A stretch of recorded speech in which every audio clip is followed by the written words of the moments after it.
Graça e paz. Pido que abramos nossas Bíblias em Romanos, capítulo 1.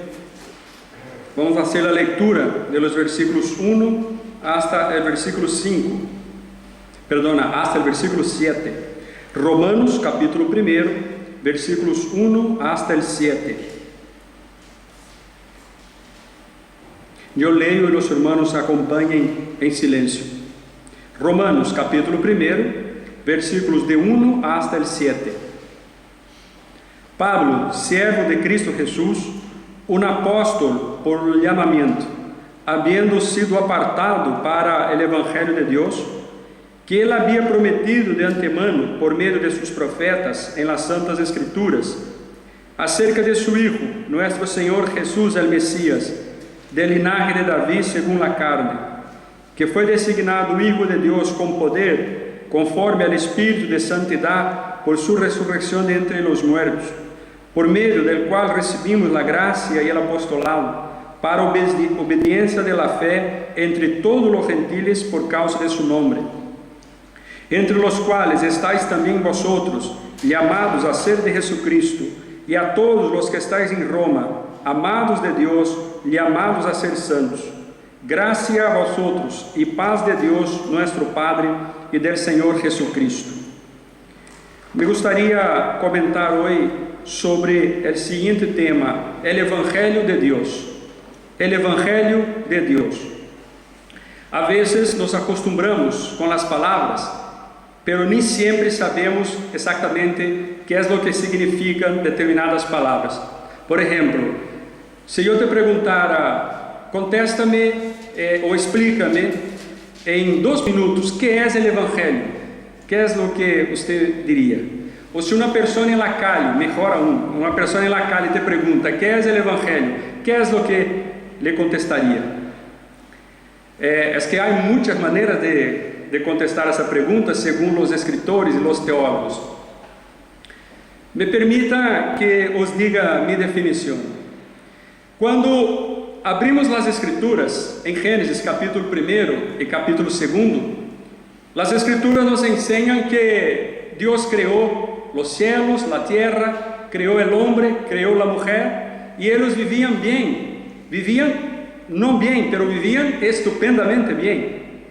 Entonces ellos tenían comunión con Dios, tenían comunión consigo mismo, tenían comunión con el prójimo, y tenían comunión con la naturaleza, el mundo creado, incluso los animales, la naturaleza integralmente hablando. Pero cuando abrimos la Biblia en Génesis 3, pues la Biblia nos enseña de que hubo un momento en que esas comuniones y que esas relaciones antes buenas, perfectas, agradables, placenteras, ahora estaban rompidas. ¿Y por qué esas relaciones fueron rompidas o rotas? Porque con la orientación, la sugerencia de Satanás, Eva pecó, Adán pecó, ambos pecaron, entonces por eso, desobedientes a Dios, ahora mismo entonces esas relaciones estaban rompidas.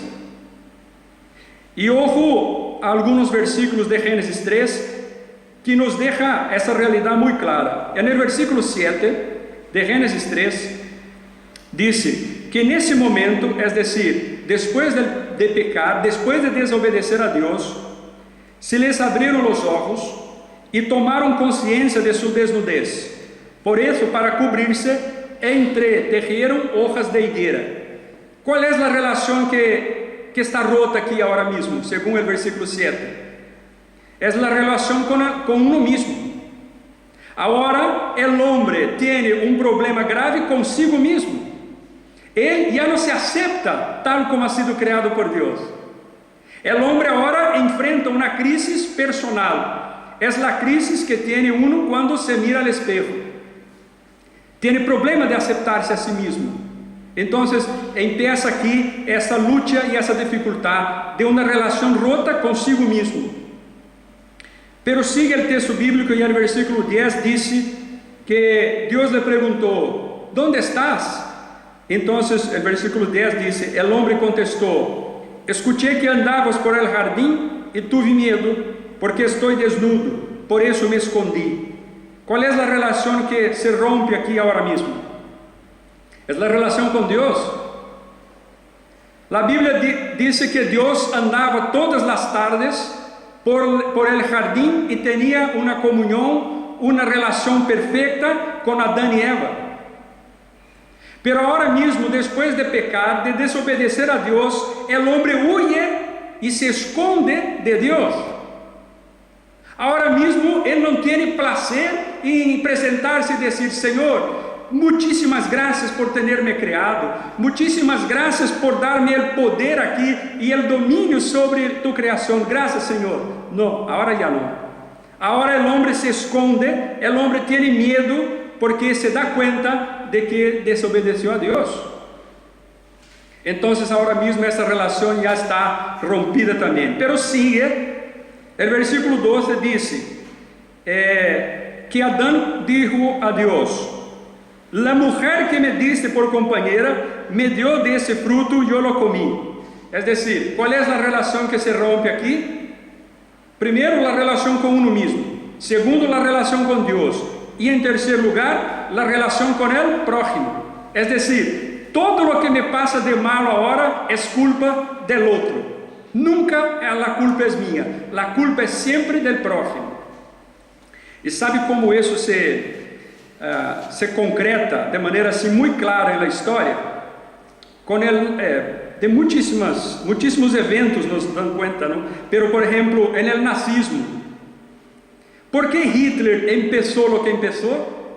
Porque tras la Primera Guerra él dijo: estos judíos han destrozado nuestra economía, nuestro país, por tanto vamos a por ellos. ¿Os dais cuenta? La culpa es siempre del prójimo, el otro siempre es culpable.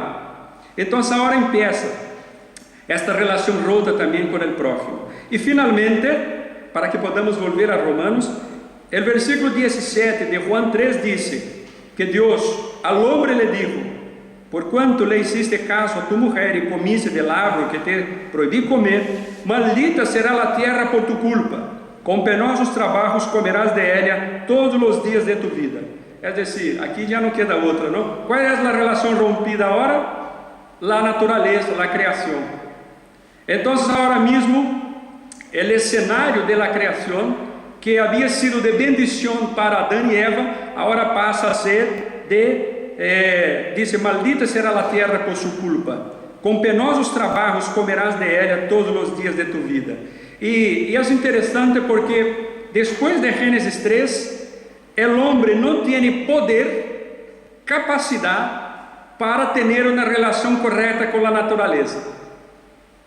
El hombre está siempre en los extremos. O sea, el hombre ahora es el predador más terrible que hay, destruye la naturaleza sin piedad. Es un efecto de la caída. O entonces el hombre huye al otro extremo. ¿Y cuál es el otro extremo? De decir: no, la naturaleza es divina. La naturaleza tiene que ser respetada, no porque ella es una creación de Dios, sino que porque ella es divina. Pero la creación no es divina. Dios creó, pero Dios no está mezclado con su creación. Pero por el pecado el hombre no consigue tener esta relación correcta con la naturaleza. O la destruye o la defiende diciendo que ella es divina. Los dos puntos están equivocados según la Biblia. Entonces ahora en Génesis 3 las relaciones están afectadas y rotas. ¿Y qué es el Evangelio entonces? El Evangelio es la buena noticia de Dios al ser humano, porque Dios está buscando la reintegración al estado de plenitud y comunión originales, perdido en Génesis 3, a fin de establecer el equilibrio de las relaciones otra vez. ¿Cuáles son las relaciones?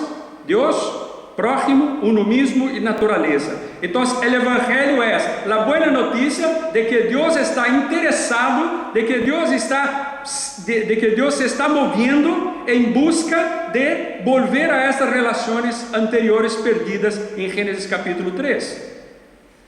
Entonces, pero ese Evangelio, que espero en Dios que podamos ver em detalhes mais adelante no texto bíblico como se plasma esse evangelho sempre ha sido atacado na história. Por exemplo, os judaizantes. ¿Quiénes eram os judaizantes? Os judaizantes diziam, para volver a ter essa relação com Deus, com o prójimo e a natureza e consigo mesmo, há que ter fé em Jesus, pero também há que fazer as obras da lei. Isso não é evangelho. Os judaizantes não são evangélicos, não são creyentes, porque diziam no tempo da igreja primitiva, diziam, vosotros tenéis que creer em Jesus, pero además tenéis que circuncidar-se. Não há que circuncidar-se. ¿Por quê? Porque a fé em Jesus é suficiente, pero os judaizantes sempre estão aí por em meio, não? Tentando meter a pata e dizer, necessitais Jesus e algo mais. Mientras o Evangelho diz, eu necessito Jesus e nadie mais. Bueno, outros que atacaram o Evangelho, os libertinos. Esses libertinos tiveram um enfrentamento muito grande com João Calvino em Ginebra, não é verdade? Porque diziam, não passa nada, eu tenho fé, eu creio em Jesus, pero eu vivo minha vida segundo me plazca, segundo me dá a gana. E João Calvino dizia, vosotros não vais a participar da Santa Cena. Por quê? Porque tenéis fé teórica, pero suas vidas são incoerentes. Não dais testemunho de sua fé. Então, os libertinos sempre han atacado o Evangelho dessa maneira. Outros que han atacado o Evangelho a institucionalização da igreja. Depois do século IV, que passou? A igreja se mesclou com o Estado. Então, já não se podia identificar a igreja e o Estado porque todo estava mesclado. Então, começaram aí as ensinanças antibíblicas. Adoração a outras pessoas que não a Jesucristo, purgatório, fé, mais obras. Então havia que crer nesse paquete inteiro. Pero aí o Evangelho não estava sendo predicado e defendido. E finalmente, isso é muito corrente hoje. O liberalismo ataca o Evangelho. Quizá não haja uma ameaça tão grande para a igreja de hoje como o liberalismo, porque o liberalismo diz assim, não, a Bíblia está llena de errores, dizem que Jesus ha sido apenas um maestro, han dicho que os discípulos de Jesus criaram a ideia da ressurreição, então intentam atacar o Evangelho. Pero, se me permitisse aqui parênteses, sabe que é o que mais me impressiona do liberalismo? É que essa gente está metida na igreja. Isso é o que me dá pouco de nervios. Essa gente se crê em teólogos, se crê em membros de igrejas, pero a la vez estão tentando destruir o Evangelho, hasta que alguém tenha coragem de dizer-lhes fora. Pero a vezes nos falta pouco de coragem, não? Bueno, volvemos pouco aqui a Romanos. Bom, pouco não, volvemos a Romanos. Dizem os comentaristas que Romanos, hasta pouco tempo atrás, era uma carta estudada em algumas universidades norte-americanas, em classes correntes, não em classes de teologia. Pero então, para que se ensina Romanos em las classes de abogado, de sociologia, de direito, não? E sociologia, etc., em Estados Unidos, porque os alunos com Romanos são ensinados a pensar e argumentar com claridade. Porque essa carta é, segundo alguns, e eu estou de acordo, o maior tratado teológico da humanidade. Romanos expõe e defende o Evangelho como nenhuma outra carta lo hace. Eu creio que é o maior livro nunca jamás escrito na história da humanidade. Por exemplo, Deus utilizou Romanos para produzir a conversão de Agostinho no século III. E como este homem aportou à igreja, tudo começou com sua conversão lendo Romanos.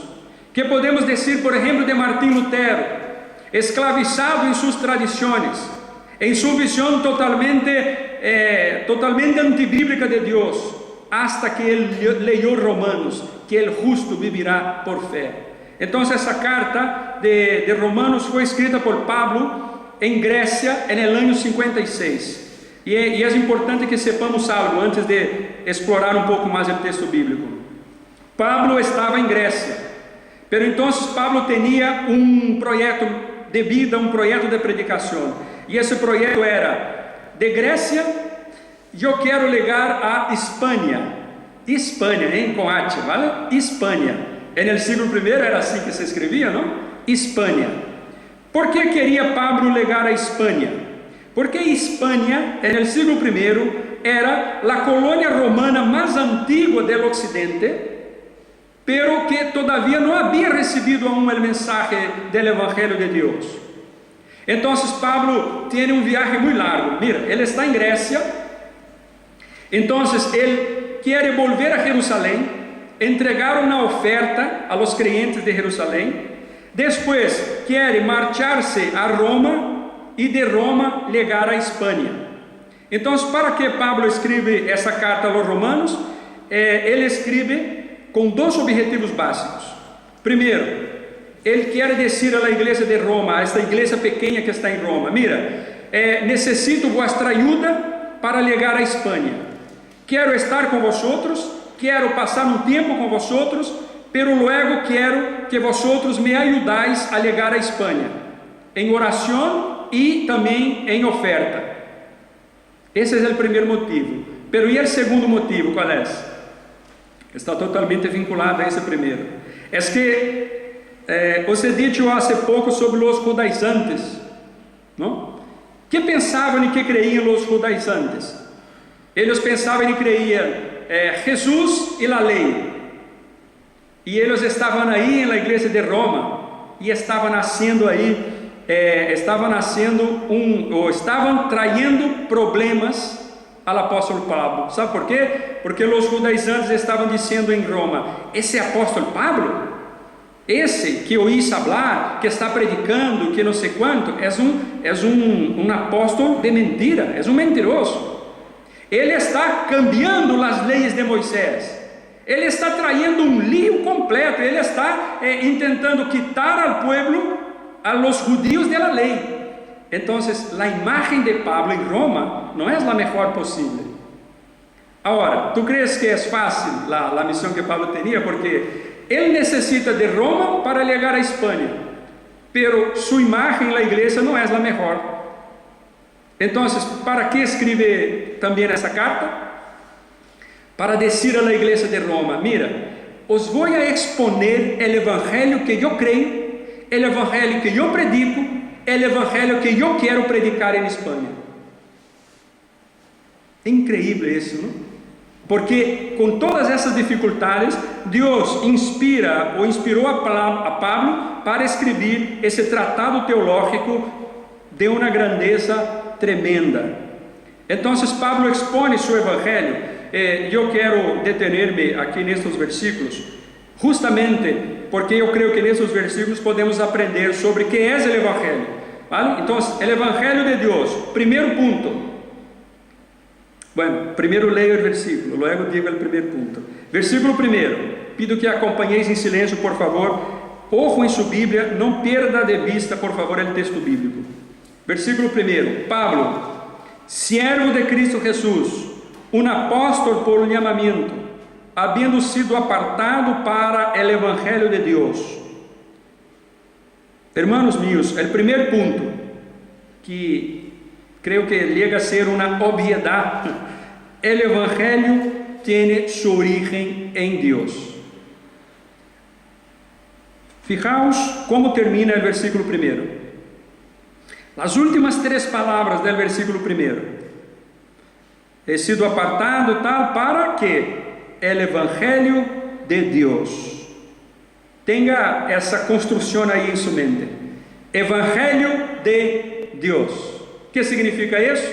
Pues significa lo que está aquí muy claro, que el evangelio es o tiene su origen en ¿quién? Dios. Entonces, ¿quién es el autor del evangelio? Dios. ¿Quién es el dueño del evangelio? Dios. ¿a quién pertenece el Evangelio? Dios. Pablo nunca, jamás em seus escritos e em sua vida, dijo: esse evangelho que eu predico é mío porque eu lo criei, eu lo he inventado e agora mesmo eu sou seu dueño, eu tenho os direitos autorais do evangelho. Não, ¿por quê? Porque segundo as escrituras não há como, segundo as escrituras, essa verdade é cristalina, hermanos. O evangelho é de Deus, o origen do evangelho é Deus. Nenhum homem, nenhuma igreja, nenhuma instituição pode dizer: o evangelho é mío. ¿Por quê? Porque o evangelho ha sido criado, amados, em la eternidade, em la mente maravilhosa de Deus. E Deus nunca, em nenhum momento, ha dicho nas escrituras que, mira, agora eu te nombro dueño de mi evangelho. Não, nunca. Deus sigue sendo o único dueño del evangelho. Agora, é incrível porque Pablo escribe essa carta a los romanos.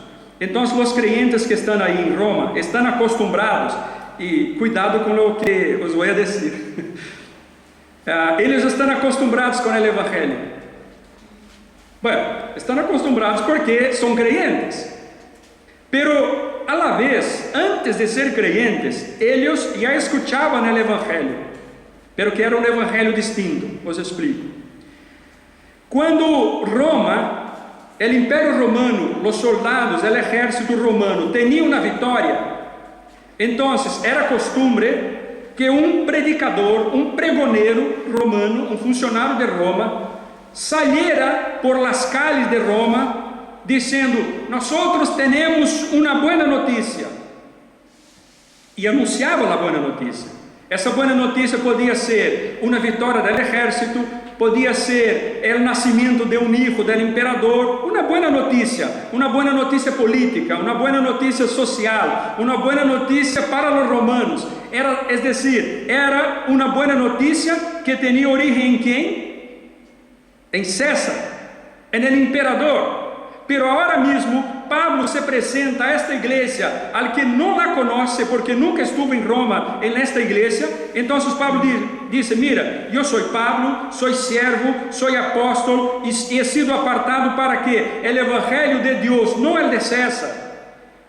Hermanos, esto me llena o coração de alegria, porque os romanos estavam acostumbrados a ouvir o evangelho de César, pero agora mesmo estão ouvindo e creyendo en el evangelho de Deus. En este evangelho que nos dá condições de volver a ter relações outra vez com Deus, de sair bajo a ira de Deus e de desfrutar outra vez su amor e su graça.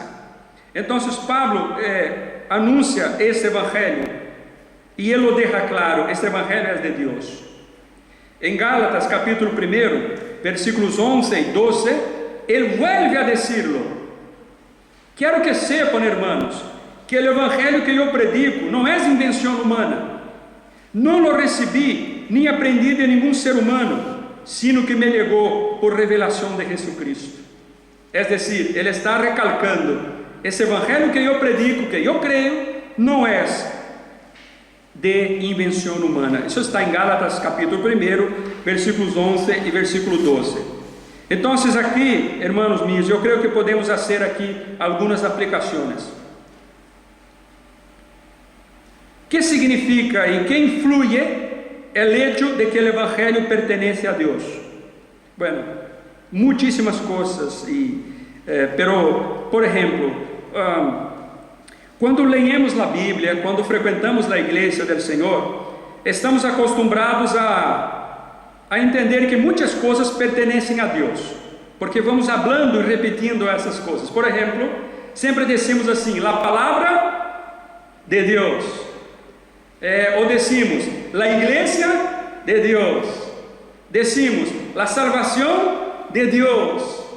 Quando estamos esperando algo, então estamos um pouco apresurados, vem um irmão bendecido por Deus e lhe diz: há que esperar o tempo de Deus. ¿Os dais conta de que como todo é de Deus? Por exemplo, casa de Deus, cuerpo de Cristo, hijos de Deus. Pero eu pouquíssimas vezes he escuchado a igreja declarar e confessar que o evangelho é de Deus também. Y no hay iglesia de Dios, no hay salvación de Dios, no hay hijo de Dios, no hay cuerpo de Cristo, hermanos, si no hay fe en el Evangelio de Dios. Esse eu creio que é o primeiro ponto de reflexão. O segundo ponto, como eu creio que necessitamos entender isso hoje, no mundo tão confuso, o mundo evangélico me refiro, não? O mundo não evangélico, mas o mundo evangélico, hermanos, nenhuma igreja nunca poderá ser dueña do evangelho. Eso es algo, hermanos, absurdo. Quando uma determinada igreja ou denominação se levanta e diz: é que se não estáis aqui, não estáis en el evangelho. Hermanos, que falta de visão, que falta de entendimento, porque o evangelho é de Deus. Deus tem hijos aqui, ali e allá. Em todos que creem no Evangelho, esse Evangelho de Deus, são hechos hijos de Deus, porque creyeron em Jesucristo. Então, muitas vezes, hermanos, hemos visto na história igrejas que já han perdido sua vocação, igrejas que já não creem que são mensajeras do Evangelho. Igrejas que se creen dueñas del Evangelio y dicen: mira, el Evangelio está cerrado aquí en esta caja y de aquí no se mueve, y Dios me dio la llave de la caja. Hermanos, bíblicamente la iglesia tiene que creer en el Evangelio, vivir de modo digno del Evangelio y predicar el Evangelio, pero nunca adueñarse de él. Os digo outra vez: creer en el Evangelio, vivir de modo digno del Evangelio y anunciar el Evangelio. Pablo es mensajero, la iglesia de Dios es mensajera. E uma outra coisa que eu creio que podemos entender: há uma forma de evangelização aí no mundo evangélico também, que diz assim, o modelo é assim, que quando eu sou creyente e eu salgo por la calle, então passa uma pessoa delante e eu tenho que dizer a essa pessoa: tu tienes que aceitar a Jesus. Outro modelo de evangelização é: Jesus te ama. Outro modelo de evangelização é: Deus te ama e tem um plano especial para ti. Eu os pergunto: qual é o ponto em comum que há nestes meios de evangelização? Que não são bíblicos, que são antropocêntricos, humanistas e triunfalistas. Porque a evangelização começa quando uno se dá conta de que esse evangelho vem de Deus e eu tenho que crer no evangelho por isso, não porque Jesus me ama, não porque Deus me ama e tem um plano especial para mim, ou etc, etc, etc. A palavra de Deus diz que o evangelho é de Deus e nunca nadie poderá crer nesse evangelho se primeiro não se postra delante de Deus. E finalmente, para que podemos seguir adelante, sabe por que muita gente rechaza o evangelho? ¿Sabe por qué mucha gente rechaza el Evangelio? Lo oye, lo entiende y le parece algo agradable, pero lo rechaza. Y al fondo lo rechaza, ¿sabe por qué? Porque el Evangelio es de Dios. Entonces, el Evangelio humilla el orgullo humano, lo reduce a cenizas para que luego esa persona pueda ser un vaso en las manos de Dios. Por eso que mucha gente rechaza el Evangelio. Porque nunca nadie, después de 30 años creyendo en el Evangelio, podrá decir: yo estoy aquí delante de Dios por mis condiciones, por mis méritos, por mi conocimiento. Nunca. Por eso la gente rechaza el Evangelio, porque el Evangelio le humilla. Y gracias a Dios, si podemos hoy decir que estamos aquí humillados delante de Dios, estamos aquí reconociendo delante de Dios que el Evangelio es de Él y nadie podrá quitarlo, porque Él es el único dueño del Evangelio. Pero me gustaría leer el versículo 2. Acompanhe em silêncio, por favor, el versículo 2. El versículo 1 termina: para el Evangelio de Dios, que Él había prometido de antemano por medio de sus profetas en las Sagradas Escrituras. Es decir, el primer punto del Evangelio de Dios, el primer punto, ¿cuál es? Primero, Él pertenece a Dios. Segundo, Él está expuesto, ¿dónde? En las Sagradas Escrituras. ¿No es eso lo que nos dice el versículo 2? Pablo dice que ese Evangelio que tiene Dios como dueño fue prometido por el propio Dios de antemano por medio de sus profetas, ¿dónde? En las Sagradas Escrituras. ¿Sabe cuál era la acusación de los judaizantes en Roma sobre Pablo? Os he dicho antes, ¿no? Los judaizantes decían: Pablo está cambiando la ley, el Antiguo Testamento. Pablo está predicando un otro mensaje. Entonces Pablo ahora dice así: no, eso no es verdad. Yo estoy predicando exactamente lo mismo que han dicho los profetas en el Antiguo Testamento. ¿No es eso que está ahí en el versículo 2? Él dice: yo no estoy creando nada nuevo. Yo estoy siguiendo la sucesión normal del plan redentor de Dios. No es una innovación el Evangelio. El Evangelio no es un plan B. Hay gente que sí lo piensa, ¿no? Que Dios fue pillado de sorpresa por el pecado, entonces tuvo que crear ahí una manera rápida de solventar el problema. Eso está totalmente equivocado. El Evangelio es el plan A. Es el plan original, es el plan de Dios, es el Evangelio de Dios. Entonces, ¿y dónde está ese Evangelio? ¿Dónde se puede conocer ese Evangelio? Dice aquí el versículo 2, ¿dónde? En las Santas Escrituras. Entonces, mira, el Evangelio ha sido engendrado en la eternidad, anunciado por Dios en la historia, prometido por los profetas, prefigurado en los sacrificios del Antiguo Testamento y plenamente cumplido en Jesucristo. Es una sucesión ahí, es una línea recta. Dios está llevando a cabo su plano. ¿Y su plano cuál es? Salvar a los que creen por medio de la predicación del Evangelio. Entonces, el Evangelio del Nuevo Pacto solamente proclama que Cristo, por medio de su sangre, ha cumplido las imágenes, las sombras, los modelos del Antiguo Pacto y ha traído ahora mismo un perdón completo. Os leio Coríntios 15, versículos 3 e 4. Porquanto, o que primeiramente vos transmiti, 1 Coríntios 15, 3 e 4. Dice la palabra de Dios: porque primeramente os entregué lo que también recibí, que Cristo murió por nuestros pecados, conforme a las Escrituras, y que fue sepultado y que fue resucitado al tercer día, conforme a las Escrituras. Es decir, el proyecto de la muerte, resurrección, ascensión de Jesús, eso está todo claro, ¿dónde? En las Escrituras. Y es lo que dice aquí Romanos 1:2, por medio de sus profetas en las Santas Escrituras. Juan Calvino ha dicho: la palabra de Dios es el medio más seguro y accesible para conocer a Dios. Dios nos dio la luz de su palabra a fin de que para nuestra salvación le conociéramos. Y es interesante la relación que tuvo Jesús con las Escrituras, ¿no? Jesús leía la Biblia o leyó la Biblia. Jesús enseñaba la Biblia.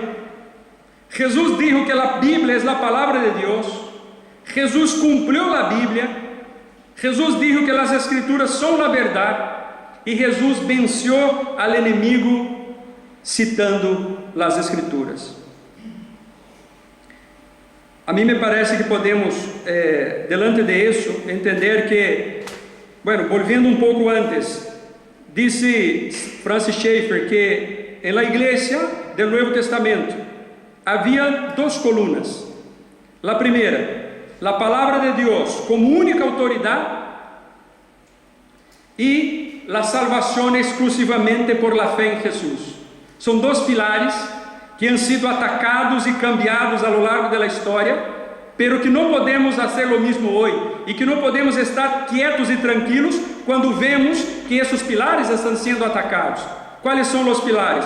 La palabra de Dios es la única autoridad, y la salvación es exclusivamente por la fe en Jesucristo. Entonces podemos hacer ahí muchísimas reflexiones. Por ejemplo, milagros, curas, essas coisas não são em si o Evangelho. Essas coisas não produzem fé salvadora. Por lo tanto, não são o Evangelho de Deus.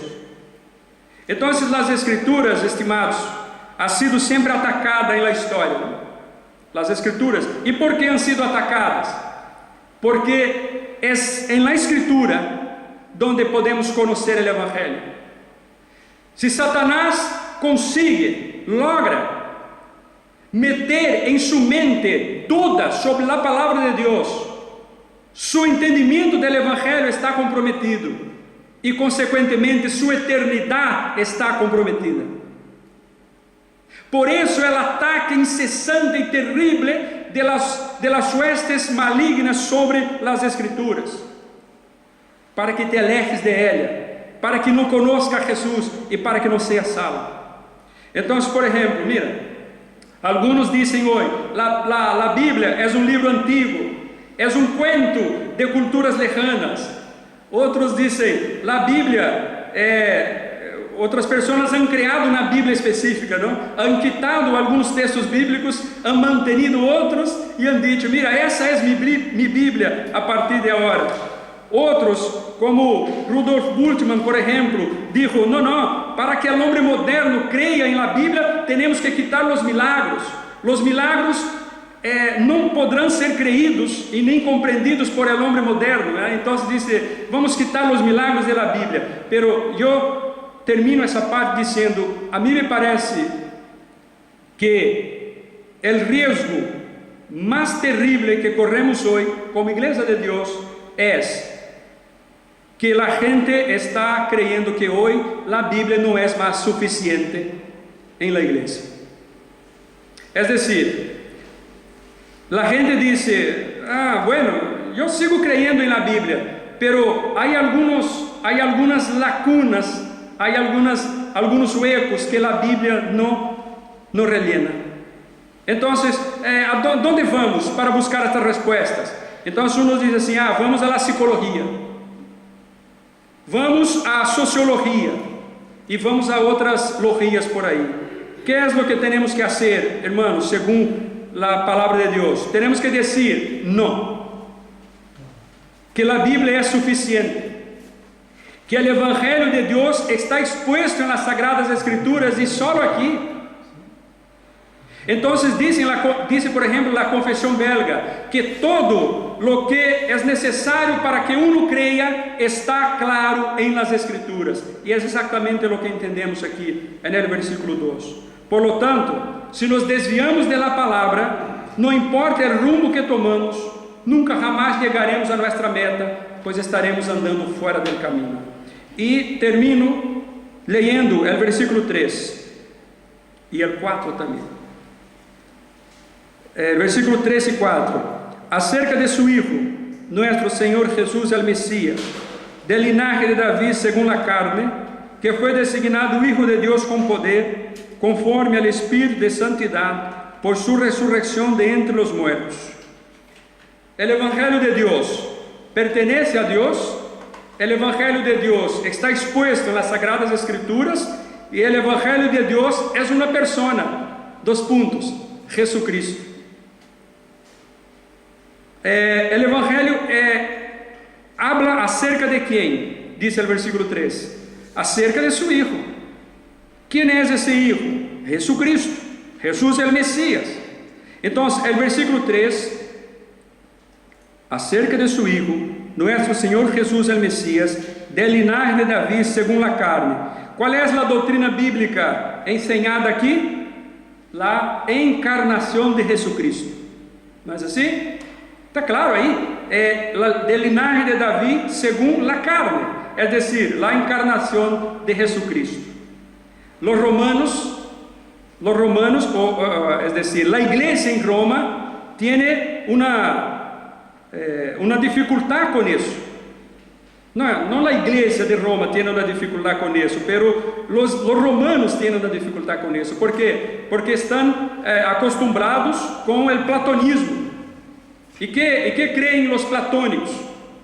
Hay un montón de platónicos hoy ahí esparcidos. ¿Qué creen los platónicos? Los platonistas dicen así: no, la carne es mala. No puede haber una mezcla entre el alma y la carne, porque el alma es buena y la carne es mala. Eso no es Biblia, hermanos, por favor, Eso no es escritura. La Biblia dice que Dios creó todo bueno y es imposible separar carne y espíritu. Nosotros somos seres integrales. Pero los platonistas dicen que no, pero da igual lo que dicen los platonistas, ¿no? Porque Jesús ha venido en carne, y todo lo que no confiesa que Jesús vino en carne es el anticristo, dice el apóstol Juan. Pero entonces, aquí la promesa de Dios ha sido cumplida. Las buenas nuevas de Dios, ¿quién es? Tiene un nombre: Jesucristo. Él es el eje y el centro del Evangelio. La Biblia nos dice que todo ha sido hecho por Él, para Él y por medio de Él. Hermanos, estamos hablando aquí de un pilar del Evangelio. Estamos hablando aquí de una doctrina que no se puede negociar con ella. ¿Y cuál es? Que Jesús ha hecho carne, ha venido en carne. El verbo se hizo carne. Dios entró en el tiempo. El Señor del universo se hizo siervo. El Dios bendito se hizo hombre. El que es bendito se hizo maldición. El santo se hizo pecado. Y el autor de la vida sufrió la muerte de la cruz. Vale, pero el versículo 4 que dice: que fue designado Hijo de Dios con poder, conforme al Espíritu de santidad, por su resurrección de entre los muertos. Qué perfecta las escrituras, ¿no? Porque si habla el versículo 3 de la encarnación, ¿cuál es la doctrina bíblica mencionada en el versículo 4? Resurrección. Él fue designado Hijo de Dios con poder, conforme al Espíritu de santidad, por su resurrección de entre los muertos. ¿Sabe cuál era el problema que había? Es que sin la resurrección, Jesús habría sido entendido o creído o recibido apenas como un maestro moral, un predicador de moralejas, según el entendimiento de la gente. Pero la resurrección evidencia que Él es realmente quien decía serlo, el Hijo de Dios, el que estaba en el principio con Dios, aquel por quien fue hecho todas las cosas. Entonces, cuando Jesús resurge de los muertos, cuando de la resurrección, Dios está diciendo a la humanidad: yo acepto este sacrificio de mi Hijo como sacrificio por el pecado del ser humano. Cuando Dios resucita a Jesús, entonces está claro, hermanos, que allí Jesús paga nuestra penalidad, que allí las exigencias de Dios están satisfechas, y que allí, en Jesús, la ira de Dios está aplacada. Por eso que Jesús dijo, cuando estaba muriendo: todo está hecho, todo está consumado, la deuda ha sido quitada. Por eso, amados, nunca podemos olvidar de esa verdad cristalina de Dios. El Evangelio es una persona, Jesucristo. Leio 2 versículos, Juan 5:39, dice el Señor Jesús: ustedes estudian con diligencia las Escrituras, porque piensan que en ellas hallan la vida eterna, y son ellas las que dan testimonio en mi favor. Lucas 24, 27. Entonces, comenzando por Moisés y por todos los profetas, Jesús les explicó lo que se refería a él en todas las escrituras. Jesús, hermanos, es el Evangelio. Hay una predicación otro día, estaba escuchando. Hay un pastor en Estados Unidos, no sé precisar exactamente dónde ni su nombre, pero ese pastor tiene un ministerio de evangelizar por las calles. Entonces se encuentra las personas así, sin conocerlas, y les pregunta. Es muy interesante ese método, porque él cita Hebreos 9, 27 y 28. Os recuerdo lo que dice esos dos versículos, ¿no? Y así como está establecido que los seres humanos mueran una sola vez y después venga el juicio, también Cristo fue ofrecido en sacrificio una sola vez para quitar los pecados de muchos, y aparecerá por segunda vez, ya no para cargar con pecado alguno, sino para traer salvación a quienes lo esperan. Entonces ese pastor pregunta a las personas: mira, está escrito en la Biblia que los seres humanos morirán una sola vez y después vendrá el juicio. ¿Está usted preparado para afrontar ese juicio? Así, sencilla pregunta. Entonces ese pastor decía que un día paró un joven y le hizo esa pregunta, y el joven le contestó: sí, yo estoy totalmente preparado para ese día del juicio. Y el pastor dijo: sí, ¿por qué? Entonces el joven le contestó diciendo: mira, yo soy hijo de creyentes, yo frecuento la iglesia desde niño, yo lloraba en los cultos, y los diáconos tenían que pedir a mi padre que por favor me llevara afuera hasta que terminara de llorar. Yo soy bautizado, yo devuelvo mi diezmo. Mis abuelos incluso eran creyentes también. Entonces yo estoy totalmente listo para afrontar ese día del juicio. Entonces ese pastor, de manera muy sabia, escuchando esa pregunta, tomó un tiempo, respiró y hizo una otra pregunta a ese joven. Y la pregunta fue: ¿te has dado cuenta, muchacho, que en ningún momento de su contestación ha citado el nombre de Jesucristo? Y el joven en ese momento se quedó morado, azul, rojo, porque se dio cuenta de que hacía algo que nosotros a menudo lo hacemos. ¿Y qué es? Que él estaba haciendo, que nosotros a menudo lo hacemos. Yo puedo afrontar ese día del juicio por algo que yo he hecho, por algo que hicieron por mí, es decir, mi familia o quien sea. Pero me olvido, hermanos, con nuestra mente tan falha, nos olvidamos a menudo de que yo solo puedo afrontar ese día del juicio porque el Evangelio es una persona, y esa persona se llama Jesús, el Mesías. Yo puedo devolver el diezmo, puedo ser miembro, puedo ser pastor, puedo ser misionero, puedo ser anciano, puedo ser diácono, puedo tener bisabuelos creyentes, puedo ser nieto de Bill Graham, pero si yo no creo en el Evangelio de Dios, que es Jesucristo, las puertas del cielo estarán simplemente cerradas para mí.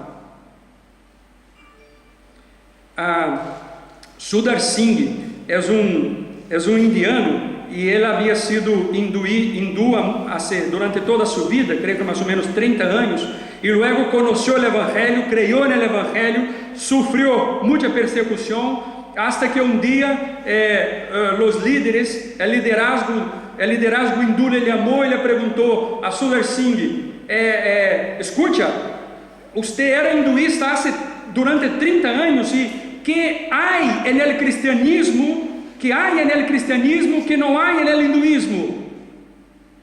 Y el Sundar Singh dio una contestación fantástica. Él dijo: Jesús.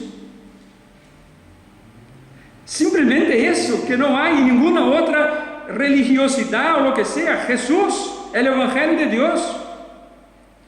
Por lo tanto, amados, a mí me parece que aquí en España tenemos un reto Muy difícil, ¿no? Porque aquí, ¿cuándo es que las personas dicen Jesús? Las personas que digo así, las personas corrientes.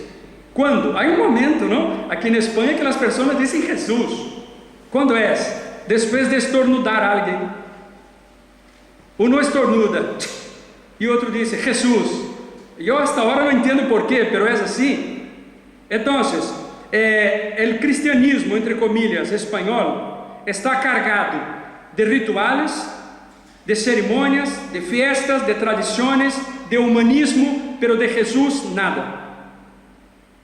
Entonces, en esta España, en esta Cataluña del siglo XXI, nuestro reto no es predicar denominaciones, nuestro reto no es predicar ceremonias, nuestro reto no es predicar tradiciones religiosas, nuestro reto es decir, el Evangelio de Dios es Jesucristo y nadie más. Por lo tanto, hermanos, nosotros tenemos que creer primeramente que Jesús es camino para nuestros pies, puerta para el paraíso, pan para nuestra hambre, el centro del universo, porque las Escrituras dicen que delante de Jesús se curvan ángeles, hombres y demonios. Y concluyendo, terminando, el Evangelio que es la buena noticia de Dios al ser humano, porque Dios está buscando otra vez tener estas relaciones que fueron rompidas en Génesis 3.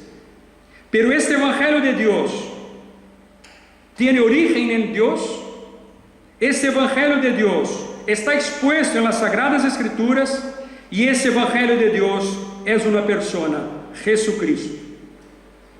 Que Dios nos dé misericordia y aliento para en tiempos tan difíciles seguir creyendo y anunciando el Evangelio de Dios, el Evangelio que salva, el Evangelio que deja a uno inexcusable, pero el Evangelio que produce salvación a los que creen.